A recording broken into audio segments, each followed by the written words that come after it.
Bien, entonces, vean ustedes la proporción de sujetos en el mundo que tienen mutado el gen del factor quinto con la mutación esta descrita por Roger Bertina en Leiden. El 15% de los suecos que viven en Malmö, en Suecia, tienen este gen mutado, el 7% de los griegos, el 4% de los ingleses, 2% de los alemanes. Y aquí estoy señalando, por ejemplo, indígenas mexicanos en un trabajo interesante que hizo Gabriela Césarman. No encontró este gen mutado, es un gen que viene del Cáucaso, ¿verdad? Es un gen importado. En indígenas mexicanos, 0%, esto lo describió la doctora Césarman, y en mestizos mexicanos, pues las cifras son variables, digamos que entre 2 y 5% según el tipo de población que uno estudie. Entonces, hicimos otra vez 100 pacientes trombosados en México, y vean ustedes lo que encontramos de la mutación del gen del factor quinto, 10%, trombofílicos y 2% en controles, de la protomina 13% contra 0%, y vean ustedes algo que nos llamó mucho la atención, en los sujetos mexicanos trombosados, 61% de gen mutado contra el 78% de los controles. Esto ha sido confirmado en otros grupos aquí en México por el doctor Mulchinik, buscando defectos del tubo neural. Esta mutación del gen de la metilente tetrahidrofolato reductasa es muy frecuente en México y probablemente no es responsable de tendencia a trombosis, por lo menos aislada, tal vez asociada con otras cosas, pudiese ser algo que tuviera significado. Pero esto lo encontramos en esta serie de estudios, en donde está ahí, vean ustedes, una prevalencia baja de la mutación del gen del factor Leiden, prevalencia alta de la mutación de la protomina 20.210 y prevalencia alta de la mutación del MTHFR. Esto lo publicamos en 2001, hace ya varios años, y fue la parte 2 de esta serie de estudios en donde analizamos los polimorfismos en sujetos mexicanos mestizos trombofílicos de estas tres mutaciones genéticas. Y a este primer PAI que hicimos en 99, en donde una rebanada grande no les habíamos encontrado nada de los sujetos que se habían trombosado, pues aquí ya se va haciendo más chica la proporción de sujetos a los que no les encontramos nada. Acá están los que tienen este gen mutado, el factor quinto y el factor 2, ¿verdad?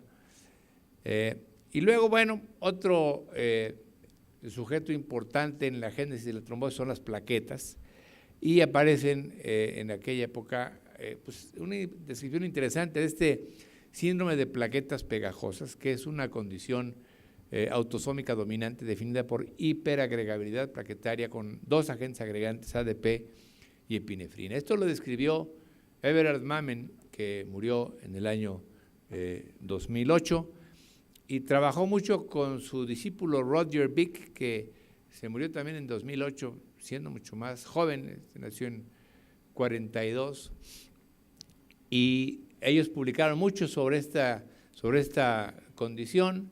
Después un doctor europeo, Peter Kubis, que nació en 42, ha hecho también muchas publicaciones sobre este síndrome de las plaquetas pegajosas. El año pasado hubo una reunión de trombosis, y aquí está Peter Kubis, al que me encontré en Montevideo, precisamente en una reunión de trombosis. Como todos ustedes saben, esta condición se define por la hiperagregabilidad plaquetaria, cuando uno expone plaquetas a concentraciones progresivamente menores de agentes agregantes, 1 microgramo, 0.5 y 0.25. En condiciones normales se va abatiendo la agregación plaquetaria, tanto con ADP como con epinefrina, pero hay un grupo de sujetos en donde, a pesar de que uno diluye el agente agregante, esto no baja, y eso es lo que se ha definido como síndrome de plaquetas pegajosas. Hicimos un estudio hace tiempo que publicamos en 2002 en sujetos mestizos mexicanos que tenían algún marcador de trombofilia, y encontramos que más o menos 2 de cada 3 sujetos tienen síndrome de plaquetas pegajosas cuando se trombosan. Mucha gente no cree en esta enfermedad. Los que creen son muy pocos. Hace poco, precisamente al estar analizando esta condición, le pedí a la doctora Césarman que nos escribiera algo sobre mitos y realidades del síndrome de las plaquetas pegajosas, y escribió esta editorial que a mí me parece que es muy buena y se les recomiendo ampliamente. Pero describimos en esas mismas fechas también algunas familias mexicanas en donde, aquí eran 5 familias en donde varios miembros de la familia tenían síndrome de plaquetas pegajosas, lo cual un poco confirma el carácter hereditario de la enfermedad. Peter Kubis acaba de publicar también familias de la República Eslovaca con síndrome de plaquetas pegajosas. Y les decía yo que en México, de los sujetos que se trombosan, más o menos el 60% tienen esta condición. Bien, entonces, en México, luego comenzamos a investigar otras mutaciones del gen del factor V, que son la Leiden, que ya habíamos hablado de ella, la Cambridge, Hong Kong, Liverpool y la haplotipo HR2, todas ellas asociadas también con trombofilia. Entonces, vean ustedes, ahí está, esto es Leiden, esto es Cambridge, esto es obviamente Hong Kong, y esto es Liverpool. Mutaciones que llevan el nombre de la ciudad donde fueron descritas del gen del factor V que condicionan trombofilia.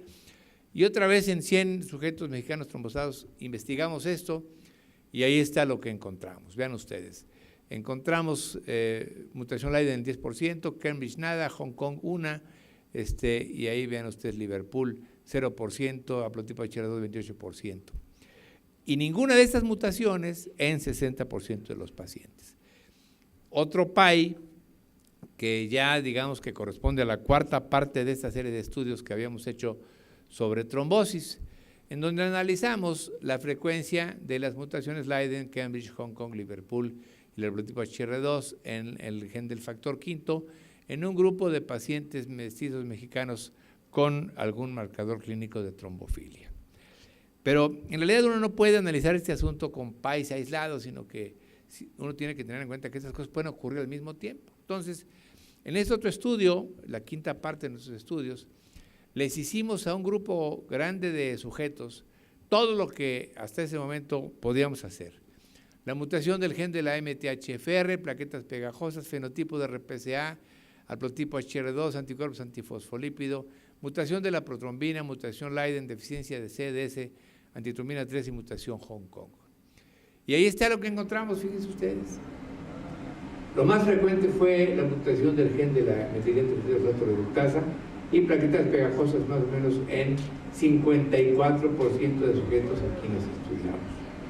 Lo interesante de este asunto es que, fíjense, de 94 sujetos les encontramos algo a 88, lo cual equivale al 94%, es decir, haciéndole a sujetos con algún marcador clínico de trombofilia en México, en la clínica Ruiz en Puebla, todo esto, les encontramos algo al 94% de los pacientes. Pero lo más interesante de todo es que la mayoría, específicamente el 80%, tienen más de una alteración, más de un hallazgo. Y yo creo que sí es como debemos ver a la trombofilia, es decir, un sujeto no se trombosa solamente por tener fenotipo de RPCA, sino que requiere algo más para que se trombose. Y puede ser algo heredado, como lo que estamos aquí estudiando, o bien algo adquirido, de lo que vamos a hablar un poquito después. Entonces, fíjense, 90% de los sujetos tienen varias alteraciones a la vez, ¿verdad? Y una sola alteración tienen realmente la minoría de los sujetos que se trombosan. Entonces, en 2005 publicamos esto, en donde un estudio incluyente indica que la mayoría de los casos de la trombofilia primera en México son multifactoriales, es decir, tienen más de una alteración. Y creo que así es como tenemos que vislumbrar esto. Aparecen después datos interesantes sobre el marcador de JAK2. El Janus es el dios romano de las entradas y de las salidas, de los principios y de los fines, y se representa por una cabeza de 2 caras mirando en sentido opuesto. Esta sinasa de Janus o Janus kinase regula el ingreso de la eritropoyetina al interior de la célula.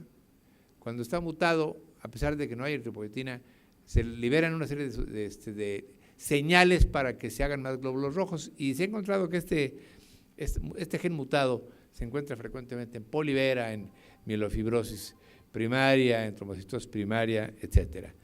Sin embargo, hay muchos trastornos hematológicos que tienen este gen mutado y se considera un marcador molecular de síndromes mieloproliferativos.